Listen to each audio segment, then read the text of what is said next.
అందరికీ వందనాలు.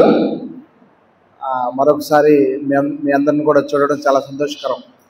మరి ఈ అవకాశం ఇచ్చినందుకు మొదటిగా దేవునికి, అదే రీతిగా పాస్టర్ గారికి నాకు హృదయపూర్వక వందనాలు. మరి ఇప్పటివరకు వాక్యము మనం వింటూ ఉన్నాము. అయితే సంఘం వృద్ధి చెందాలి అంటే ఈ రకమైనటువంటి పరిచర్య చాలా అవసరం. సంఘం అంటే చర్చే కాదు, సంఘంలో ఉన్నటువంటి ప్రతి ఒక్క ఆత్మ, ప్రతి ఒక్క కుటుంబం, ప్రతి ఒక్క వ్యక్తి కూడా ఆత్మీయంగా వృద్ధి చెందాలి అంటే నిజంగా మనకి ఆదిమ సంఘం చూస్తే కనుక వారు దేవారాత్రములు ఇక పనులు వదిలేసి, పాటలు వదిలేసేసి, కుటుంబాలు వదిలేసేసి వారు వీలైనంత ఎక్కువగా సంఘంలో కలుసుకుంటూ ఉండేవారు అన్నమాట. ఎందుకంటే మన యొక్క ఆత్మీయ జీవితాలు కట్టబడాలి అంటే మన యొక్క దేవునితో మన యొక్క సంబంధము కానీ, మన సహవాసం కానీ వృద్ధి చెందాలి అంటే ఈ రకమైనటువంటి పరిచర్య చాలా అవసరం. ఈరోజు ఏదో ఆదివారం ఒక మందిరానికి వెళ్ళటం, ఒక గంట ప్రార్థన చేయడం, ఇంటికి వెళ్ళిపోవడం, మళ్ళీ ఒక ఆదివారం కలవడం అంటే అది ఏ రీతిగానూ మన యొక్క ఆత్మీయ స్థితికి సహాయపడదన్నమాట. నిజంగా ఈ యొక్క మందిరము మనకి ఎంతో దేవునికరంగా, ఆశీర్వాదకరంగా దేవుడు ఇక్కడ నిర్మాణం చేయించి దానికి తగిన రీతిలో సేవకుల యొక్క భారం కూడా రెట్టింపుగా పెట్టి ఇక్కడ ఈ యొక్క కుటుంబాలను కట్టాలి, ఈ యొక్క కుటుంబాలలో దేవుని కార్యాలు జరగాలి అని వారు నిత్యము ఉపవాసాలతో, ప్రార్థనలతో, విజ్ఞాపనలతో వారు పరిచర్య చేస్తూ ఉన్నారు. చూడండి, బైబిల్లో మనం కొద్ది నిమిషాలు చూస్తే మార్కు సువార్త 4వ అధ్యాయము 26వ వచనం నుంచి చదువుకుందాం.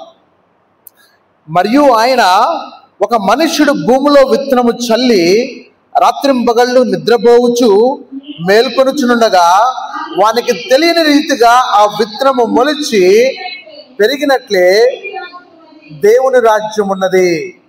భూమి మొదట మొలకను, తర్వాత వెన్నును,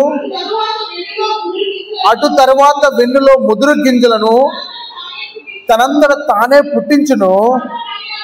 పంట పండినప్పుడు కోతకాలం వచ్చినదని సేద్యగాడు వెంటనే కొడవలి పెట్టి కోయినని చెప్పాను. చూడండి, ఇది కూడా ఒక పారబుల్ అన్నమాట. ఒక విత్తనము విత్తి, ఒకంటే విత్తనం అంటే మన అందరికీ తెలుసు, వ్యవసాయం నుంచి వచ్చిన వాళ్ళకి కానీ, చుట్టుపక్కల మనము ఏదైనా పంట పండడానికి మరి విత్తనాలు చల్లి అవి మొలకలెత్తి తర్వాత పెరిగిన తర్వాత వాటి నుంచి రావాల్సినటువంటి పంట వస్తూ మనం చూస్తూ ఉన్నాం. ఇక్కడ చూడండి, ఒక మనుషుడు భూమిలో విత్తనము చల్లి అంటే ఈ చల్లే యొక్క వ్యక్తి ఎవరు అంటే దేవుని యొక్క సేవకులు అన్నమాట. దేవుని యొక్క సేవకులు, దేవుడు చేత తన యొక్క పని కొరకు పిలువబడినటువంటి వారంట భూమిలో విత్తనము చల్లిన విధంగా మరి రాత్రింబగళ్ళు నిద్రపోవచ్చు మేల్కొనొచ్చు అంటే వారు ఎంతో ప్రయాసపడుచు, రాత్రనక పగలనక మరి వారు ప్రయాసపడుచు వారు ఏం చేస్తారంటే మరి విత్తనాలు జల్లుతూ ఉన్నారు. ఇక్కడ పాస్టర్ గారు కూడా ఏం చేస్తా ఉన్నారంటే మరి ఎక్కువ కార్యక్రమాలు ఏర్పాటు చేసి వాక్యం చెప్తూ ఉంటారు. వాక్యం చెప్పడం అంటే మరి వారు ఏదో సొంత మాటలు చెప్పడం కాదు, కానీ దేవుని యొక్క మాటల్ని విత్తనాలలాగా చల్లుతూ ఉన్నారు. ఈ యొక్క మరి మందిరము, ఈ యొక్క జనాల సమూహంలో దేవుని యొక్క వాక్యాన్ని వారు మరి మనం ఎట్లాగైతే పొలంలో పంటకి విత్తనాలు వేస్తామో ఆ రీతిగా వారు చేస్తూ ఉంటారన్నమాట. ఇక్కడ 2 విషయాలండి. ఒకటి, విత్తనం విత్తే వారి యొక్క ప్రత్యేకత గురించి, తర్వాత ఆ యొక్క విత్తనం గురించి మనం చూద్దాం. నిజంగా ఆ యొక్క విత్తనము అంటే దేవుని యొక్క వాక్యము. విత్తనం అంటే ఏంటి? దేవుని యొక్క వాక్యము. ఆ యొక్క వాక్యము. పొలం అంటే ఏంటంటే ఈ యొక్క లోకము. పొలం అంటే ఏంటి? ఈ యొక్క లోకములో ఒకప్పుడు చూస్తే ఈ యొక్క భారతదేశంలో దేవుని యొక్క సువార్త, దేవుని యొక్క పంట, దేవుని యొక్క పొలం ఎక్కడా కూడా లేదనమాట. అయితే ఎప్పుడైతే కొంతమంది మిషనరీలు లేకపోతే యేసుక్రీస్తు వారి యొక్క శిష్యుల్లో మరి థోమస్ గారు భారతదేశానికి వచ్చి వారు ఎంతో శ్రమలకు ఓర్చి, మరి పర్సిక్యూషన్ అంటే ఆ రోజుల్లో శ్రమలకు ఓర్చి వారు త్యాగాలు చేసి వారు కొన్ని పంటకి విత్తనాలు విత్తి వెళ్ళారనమాట. అయితే ఆ యొక్క విత్తనాలు పండి మొలకెత్తి ఈరోజు మరి అనేక విధాలుగా పంటలు మనం చూస్తూ ఉన్నాం. మరి ఇంకొక వాక్యంలో దేవుడు చెప్తున్నాడు, కోత విస్తారమే కానీ కోయివారు, పనివారు చాలా తక్కువగా ఉన్నారంట. పనివారి కొరకు ప్రార్థన చేయమని వాక్యం సెలవిస్తుంది. చూడండి, కోత విస్తారమే. భారతదేశంలో 140 కోట్ల మంది జనాభా ఉన్నారు. అంటే ఇదంతా కూడా ఒక పంట అన్నమాట. ఇదంతా కూడా దేవుడి యొక్క మరి రాజ్యంలో మరి అనేక మరి మంది దేవుని యొక్క మాటలు తెలుసుకోవడానికి 140 కోట్ల మంది ఉన్నారు ఈ పొలంలో. అయితే మరి ఆ యొక్క పంట కోయడానికి పనివారు కొద్దిగా ఉన్నారని వాక్యం సెలవిస్తూ ఉన్నది. పనివారు ఎంతమంది ఉన్నారు? కొద్దిగా ఉన్నారు. మనకి యొక్క దాసరిపాలెంలో చూస్తే మరి 4-5 చర్చిలు మీకు కనపడవచ్చు, చాలా సంఘాలు ఉన్నాయని అనుకోవచ్చు. కానీ భారతదేశం మొత్తంలో కూడా చూస్తే మనము దేవుని ఎరిగినటువంటి వారు, దేవుని యొక్క వాక్యం తెలిసినటువంటి వారు, వాక్యం ప్రకటించబడినటువంటి ప్రాంతాలు చాలా తక్కువ అన్నమాట. కాబట్టి ఇక్కడ ఏం చెప్తున్నానంటే బైబిల్ ఆ మాట ఏమంటుందంటే కోతవారి కొరకు పంపబడడానికి మనం ప్రార్థన చేయాలని దేవుని యొక్క వాక్యం సెలవిస్తూ ఉన్నది. నిజంగా పంపబడేవారు లేకపోతే పంట కోత మరి విత్తనాలు చల్లేవారు లేకపోతే నిజంగా పంట పండదన్నమాట. పంట పండకపోతే కూర్చేవారు కూడా ఉండరన్నమాట. ఇక్కడ ఏం చెప్తున్నానంటే దేవుని యొక్క రాజ్యము మరి పొలంతో, అంటే ఈ యొక్క లోకాన్ని పొలంతో చెప్పారు. అయితే దేవుని యొక్క మాటల్ని, దేవుని యొక్క వాక్యాన్ని మరి ఈ యొక్క విత్తనములతో దేవుని యొక్క ఉపమానం ద్వారా దేవుడు తెలియపరుస్తూ ఉన్నాడు. చూడండి, ఇక్కడ ఈ యొక్క మార్కు సువార్తలో మరి సేవకులంతా రాత్రింబగళ్ళు, మరి అంటే రాత్రింబగళ్ళు అంటే పొగలనక రాత్రనక మరి నిజంగా ఈ యొక్క సాయంకాలం ప్రార్థన పెట్టాల్సిన అవసరం ఉందా? వారికి దేవుడు ఇచ్చేటువంటి భారాన్ని బట్టి రాత్రనక పగలనక మరి మేల్కొనుచు వారికి మరి విత్తనాలు చెల్లుచు మరి వారు పరిసరి చేస్తూ ఉంటే ఆ విత్తనం మొలిచి పెరిగినట్లే దేవుని రాజ్యం ఉన్నదంట. నిజంగా దేవుని రాజ్యం ఎట్లా ఉందంటే ఒక విత్తనం కనుక చల్లామనుకోండి, చల్లడం వరకే మన పని. కానీ ఆ యొక్క విత్తనంలో నుంచి దేవుడు ఒక పంటని బయటకి ఇస్తాడనమాట. అది ఎలా ఉంటుందంటే ఆ యొక్క విత్తనం భూమిలో పడి ఎండిపోయి చనిపోయి దానిలో నుంచి ఒక చిన్న మొక్క రావడము, ఆ మొక్క పెరగడము, పెరిగినటువంటి ఆ యొక్క మొక్క కొమ్మలుగా ఆకులుగా విస్తరించడము, దానిలో నుంచి మరలా మరి దానికి రావాల్సినటువంటి పంట రావడము మనం చూస్తూ ఉన్నాం అనమాట. చూడండి, అటు తర్వాత వెన్నులో ముదురు గింజలు తనంతట తానే పుట్టించును.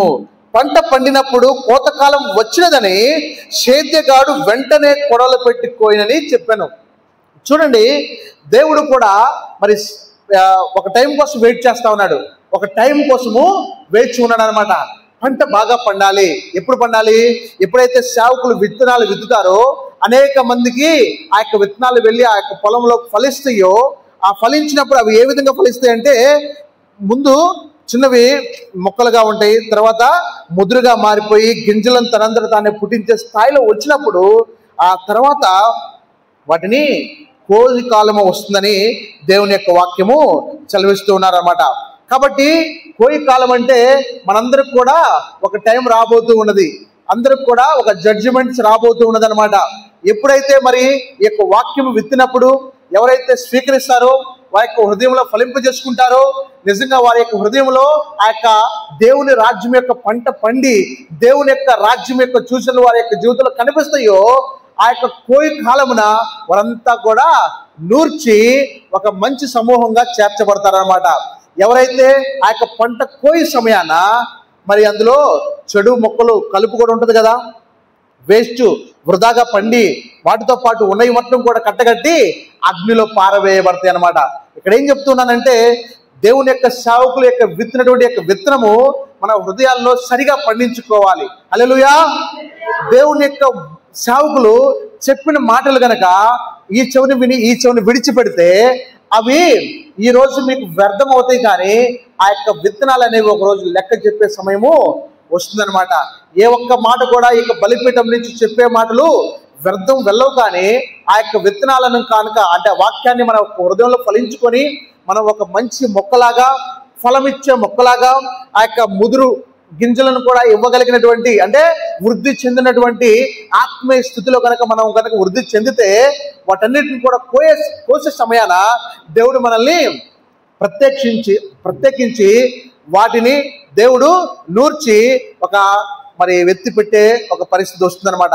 అలా కాకుండా సరిగా పండకుండా ఎండిపోయిన స్థితిలో ఉండి పనికి రానటువంటి స్థితిలో ఉండి మంచి ఫలము ఇవ్వనటువంటి స్థితిలో ఉంటే వాటన్నిటిని కూడా తీసి దేవుడు అగ్నిలో వేసే సమయం వస్తుంది అనమాట. కాబట్టి ఇదేం చెప్తున్నానంటే ఆత్మీయ సాదృశ్యంగా మనమంతా కూడా మరి దేవుని యొక్క ఆ సమయం వరకు సిద్ధంగా ఉండి మంచిగా ఫలించే వారముగా ఉండాలి. సేవకులు అంటే పంట విత్తనాలు వేస్తున్నారు, కానీ ఆ యొక్క విత్తనాలు మన యొక్క హృదయంలో సరిగా పండేలాగున, చెప్పిన మాటలు మన యొక్క జీవితంలో ఫలింపజేయబడిలాగున మనం ప్రయత్నించాలి. ప్రార్థన అనే నీరు పోస్తూ ఉండాలి, ఆరాధన అనే నీరు పోస్తూ ఉండాలి. ఎప్పుడు కూడా మనము మన యొక్క హృదయంలో వేసినటువంటి పంటని మనమే వృద్ధి చేసుకుంటూ, దినదిన వృద్ధి చేసుకుంటూ ఆత్మీయంగా మనము ముందుకు వెళ్ళాలన్నమాట. ఆ రీతిగా వెళ్ళినప్పుడు దేవుడు తప్పకుండా మన యొక్క జీవితాల్లో ఆ యొక్క పంట కోయి కాలమున మనకి ఒక మంచి ఒక వృద్ధి ఇచ్చే దేవుడుగా ఉంటున్నాడు. హల్లెలూయా. మరి ఇప్పుడు చెప్పిన విధంగా పంట విస్తారంగా ఉంది. నిజంగా ఎక్కడ ఉంది? ప్రపంచం మొత్తం కూడా ఇప్పుడు 800 కోట్ల మంది జనాభా.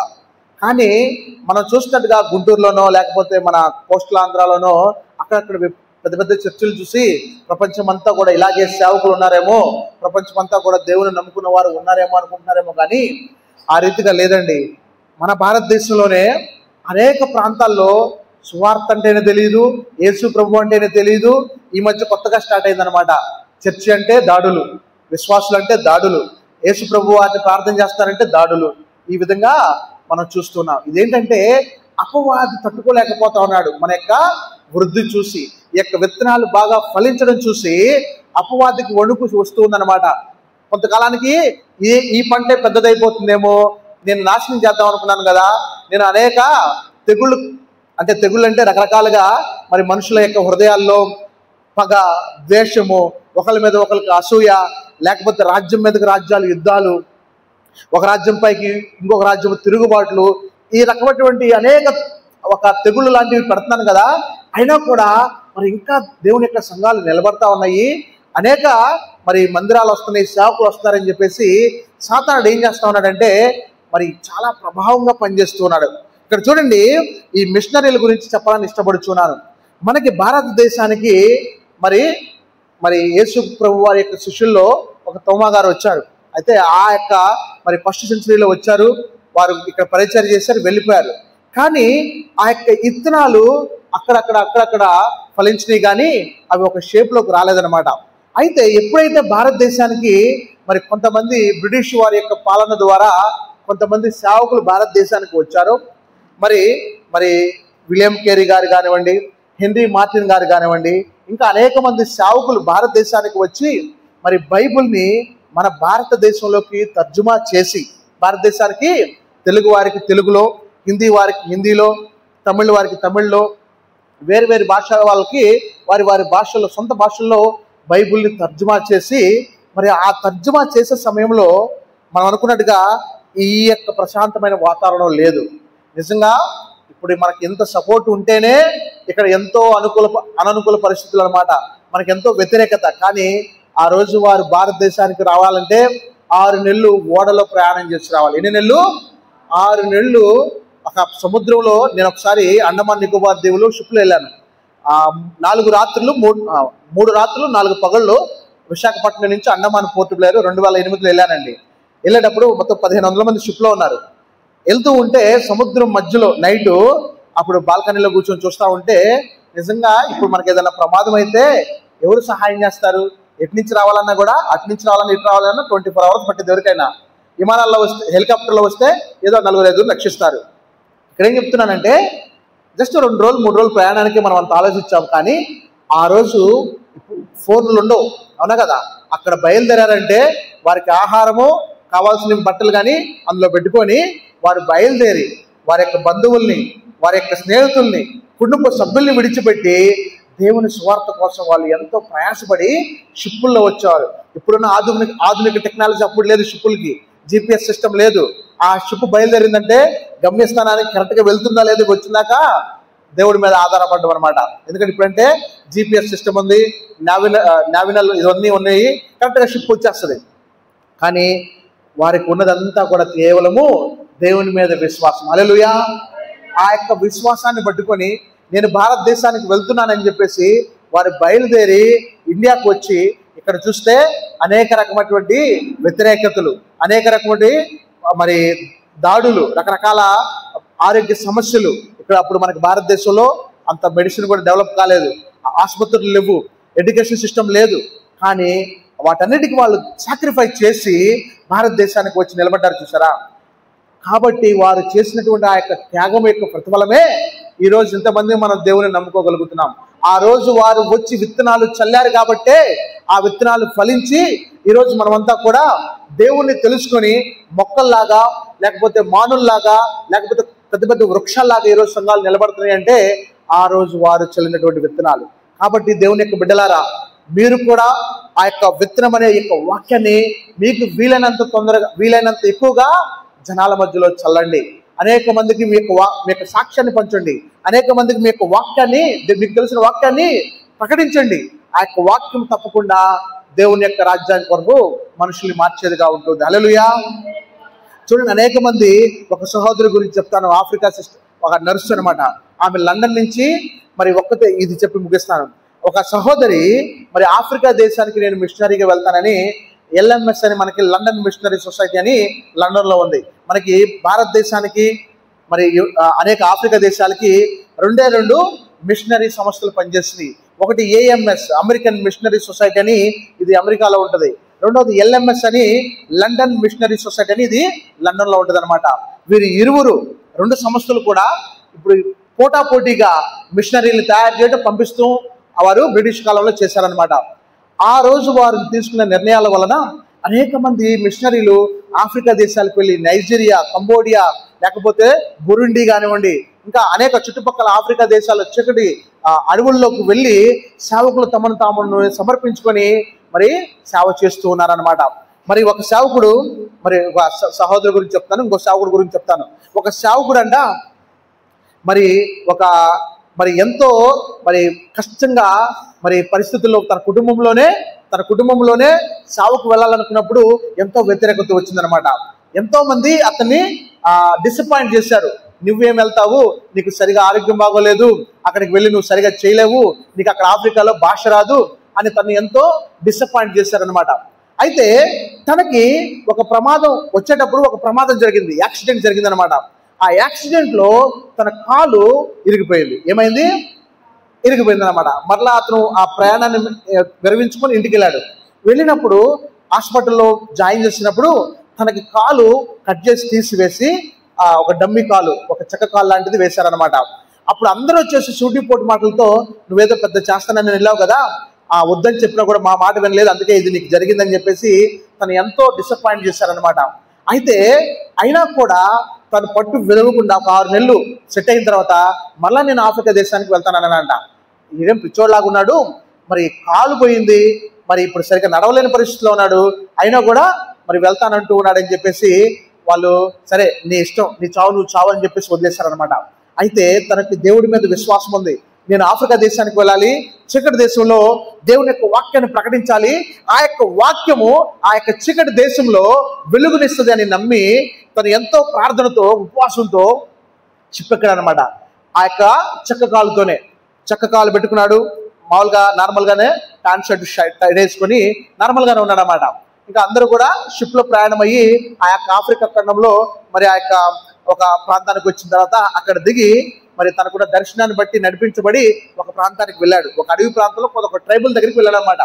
అయితే అక్కడ తను మనసులో ఉంది, ప్రభువా నేను నీ సేవ చేస్తానని వచ్చా కదా, నాకు కాలు వెళ్ళిపోయేటట్టు ఎందుకు చేసావు?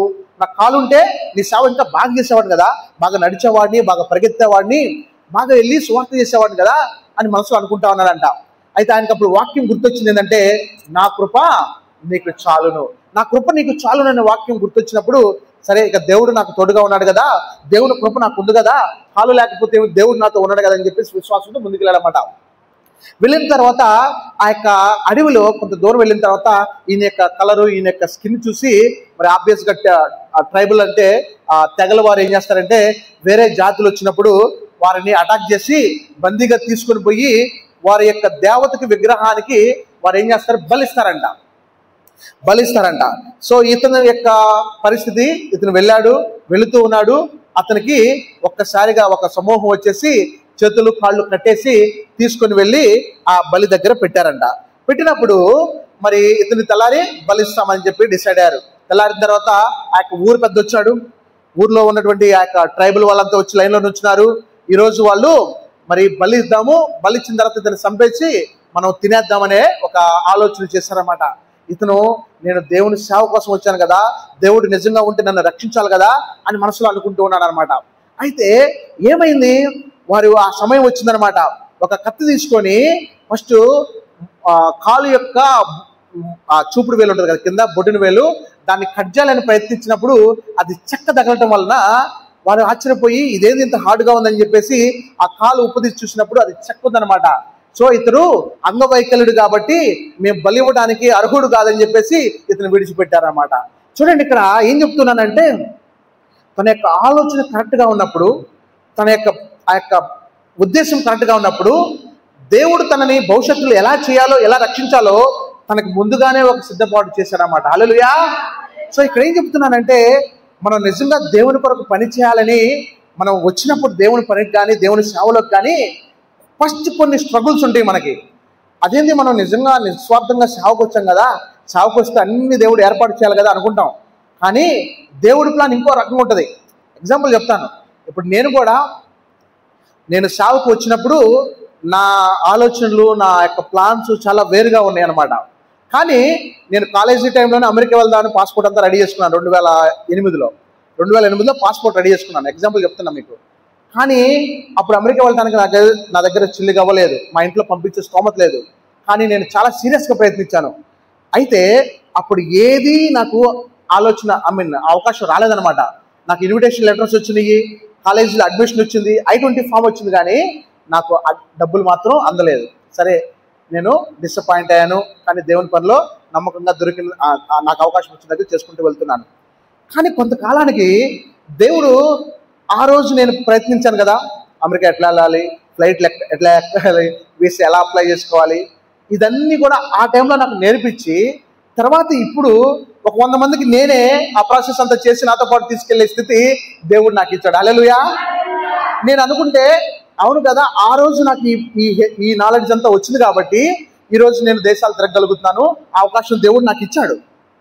ఇక్కడ ఏం చెప్తున్నానంటే, ఆ రోజు నా దగ్గర కనీసం కొంత డబ్బు కూడా లేదు వెళ్ళడానికి, కానీ ఈరోజు నాతో పాటు కొంతమందిని తీసుకుని వెళ్ళడానికి దేవుడు ఆ కృప చూపిస్తూ ఉన్నారు, దానికి మార్గం చేస్తున్నాడు. హల్లెలూయా. ఇక్కడ ఏం చెప్తున్నానంటే, ఏదైనా దేవుడు మన జీవితంలో ఫ్యూచర్లో చేయాలి అనుకుంటే దానికి ఒక ప్రిపరేషన్ ముందు ఉంటుంది అన్నమాట. కాబట్టి మనకి ఆ అవగాహన లేకపోవడం వల్ల ఇది ఎందుకు ఇలా జరుగుతుంది, మరి ఇది ఫెయిల్ అయిపోయాను కదా, లేకపోతే నేను అనుకుంది ఇది కదా, ఇది జరగలేదు కదా అని మనం అనుకుంటాం. కానీ దీనికి ఎక్కడో ఎండింగ్ దేవుడు వేరే స్టోరీ రాసి పెట్టుంటాడు అనమాట. కాబట్టి ఇప్పుడు ఒకవేళ మన జీవితంలో ఇబ్బంది పడుతూ ఉంటే ఆ ఇబ్బంది వలన, లేమి వలన, లేకపోతే మనకున్నటువంటి అనారోగ్య సమస్యల వలన ఇంకేదో దేవుడు మనకి నేర్పించబోతూ ఉన్నాడు. కాబట్టి మనం దీన్ని సంతోషంగా స్వీకరించి దానికి సిద్ధపడ్డామంటే, ఇందాక దైవ సేవకుడు బలి ఇవ్వడానికి పోయినప్పుడు కేవలం ఆ కాలు లేదని ప్రాణం కాపాడుకోగలిగాడు. హల్లెలూయా.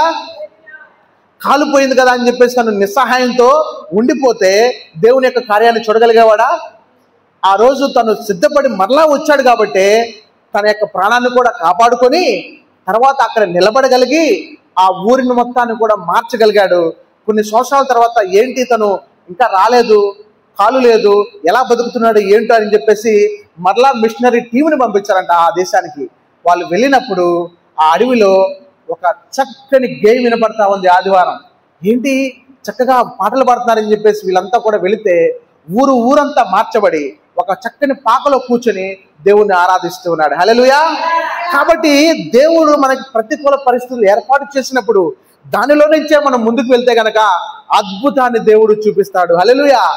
దేవుడి యొక్క మాటలను దీవించును గాక. ఆమేన్.